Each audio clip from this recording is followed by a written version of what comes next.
ఈరోజు శాకాహార ప్రియులందరికీ కూడా శుభ ఆహ్వానం పలికినటువంటి ఈ పిరమిడ్ స్పిరిచువల్ సొసైటీకి నిజంగా మనందరం కూడా చాలా రుణపడి ఉన్నాం. ధన్యవాదాలు తెలుపుతాం. మొట్టమొదటగా ఈ కార్యక్రమానికి ఎవరైతే వెన్నుదన్నుగా ఉంటూ నగరంలో ఎన్నో ఉత్సవాలు కార్యక్రమాలు జరుగుతూ ఉంటాయి, కానీ లక్ష్మణరావు గారు ఇట్లాంటి వేదికల్ని ఏర్పాటు చేయటం, శాకాహార ప్రియులందరికీ కూడా ఒక వేదిక మీదకి తీసుకురావడం అనేది ఒక గొప్ప సాహసోపేతమైనటువంటి విషయం అన్నమాట. అలాగే బొల్లేపల్లి వారు కూడా బృందావన్ గార్డెన్లో ఉన్నటువంటి వెంకటేశ్వర స్వామి గుడే కాకుండా అనేక ఆధ్యాత్మిక కార్యక్రమాలు నడిపినటువంటి మహానుభావుడు ఆయన గారు మన వేదిక మీద ఉన్నారు, పెద్దవారు.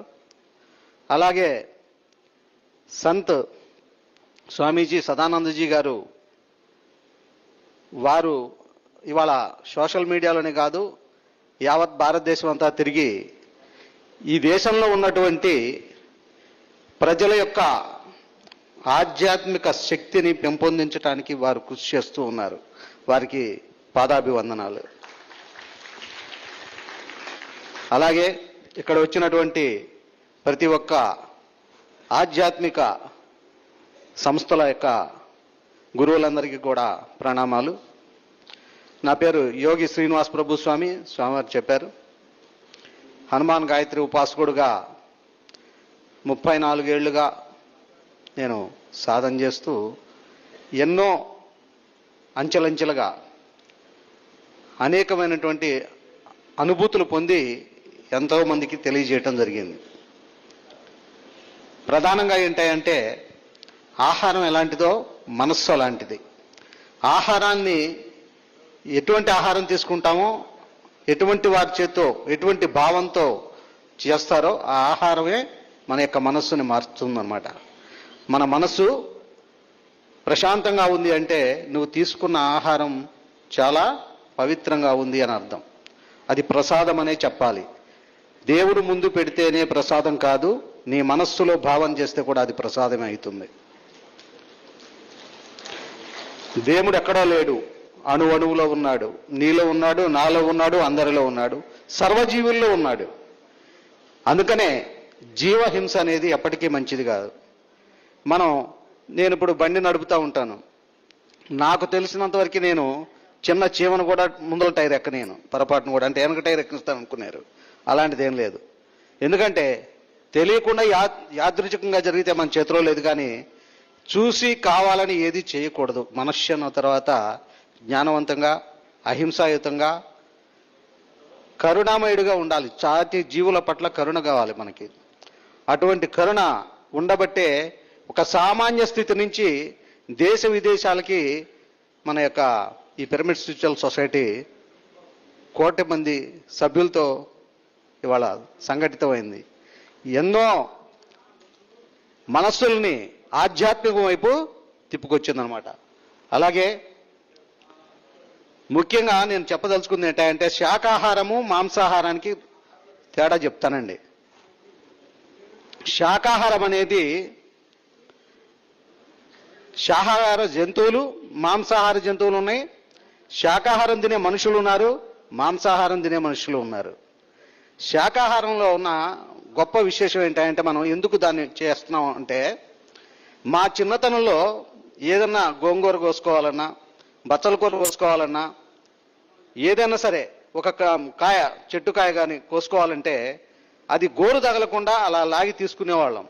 ఆ చెట్టు చనిపోయేది కాదు. ఎందుకంటే ఆకు కానీ పండు కానీ ఖచ్చితంగా పండి రాలిపోవాల్సిందే. ఆ రాలిపోయే దాన్ని మాత్రమే మనం స్వీకరించి మన ప్రాణాన్ని నిలుపుకోవడానికి, దేహాన్ని కాపాడుకోవడానికని ప్రార్థన చేసేవాళ్ళం. అదే ఏరువాక వ్యవసాయం చేసేటప్పుడు కూడా మన రైతుల్లో ఉంది. ప్రకృతి వ్యవసాయమే ఉండేది మా చిన్నతనంలో. నైదెబ్బలు తోలేవాళ్ళం. ఇవాళ విష రసాయనాలు కూడినటువంటి ఆహారమే ఏ స్టాల్లో దొరికినా జరుగుతుంది. మనకు తెలియకుండానే మన శరీరం అంతా కూడా విషపూరితం అయిపోతుంది. దాని నుంచి మనం కాపాడుకోవాలి తప్ప ఎవరో వచ్చి మన కాపాడరు. మనలో మార్పు రావాలి, మన జీవన విధానంలో మార్పు రావాలి. ఆహారం అమృతం అయితే మన దేహం కూడా శక్తివంతమైంది. ఆహారం అమృతం కానప్పుడు విషమైనప్పుడు నీ మనసు అల్లకల్లోలం అయిపోతుంది. సముద్రంలో కనుక ర్యాకెట్లు ప్రయోగం చేస్తే ఆ చుట్టుపక్కల ఉన్న జీవరాశులను ఎట్లా చెల్లాచెదరవుతాయో మన శరీరం కూడా తల్లిదండ్రులు ఇచ్చినటువంటి పసికందులు ఉన్నప్పుడు మనం ఎంత జాగ్రత్త చూశారు తల్లిదండ్రులు. ఒక్కోడు 2 లీటర్ల థమ్సప్ తీసుకొని వెళ్తాడు, 27 రకాల కెమికల్స్ ఉన్నాయి దాంట్లో. ఎందుకు తాగాలి? డబ్బులు పెట్టి కొనుక్కొని. చెప్పి చెప్పి చెప్పి సమాజానికి వినేవాడు వింటున్నాడు, ఎన్నోడు వాడి కర్మ వాడు అనుభవిస్తున్నాడు. హాస్పిటల్ నిండా జనమే. ఇవాళ మంచి వ్యాపారం ఏంటంటే తొందరగా డాక్టర్ అయిపోతే మంచిగా కోట్లు సంపాదించుకోవచ్చు అనుకుంటున్నారు. కారణం ఏంటో తెలుసా? మనమే. ప్రతి ఒక్కడు నేను డాక్టర్ అవ్వాలనుకుంటున్నాడు, కొద్దిగా తెలుగలవాడు. రోగులకి ఏం కరువు లేదు కదా, భారతదేశంలో జనాభా పెంచు కదా, 140 కోట్ల మంది ఉన్నాం. అలవాట్లు విష రసాయనాలు, ముఖ్యంగా తెలుగు రాష్ట్రాల్లోనే పెస్టిసైడ్స్, అలాగే పురుగు మందులతో పాటు వీటిని ఏమంటారండి, మందులు, పారాసిటికల్సా ఏదో అంటారు కదా, ఫార్మాస్యూటికల్స్, సారీ. ఎందుకు చెప్తున్నానంటే ముఖ్యంగా ముందు మనని మనం బాగు చేసుకోవాలి. మనం బాగుంటే మన చుట్టూ ఉన్న వాతావరణం బాగుంటుంది, మన మనస్సు బాగుంటే కనిపించేదంతా బాగుంటుంది, దానివల్ల రిజల్ట్ కూడా అట్లానే ఉంటుంది. జంతువుల్ని చంపి తినటం అనేది తప్పు. ఒకే విషయం చెప్పేస్తానండి. జంతువుల్ని వాటి ప్రాణాన్ని తీసి తినటం అనేది మళ్ళీ తిరిగి వాటిని పుట్టించలేము.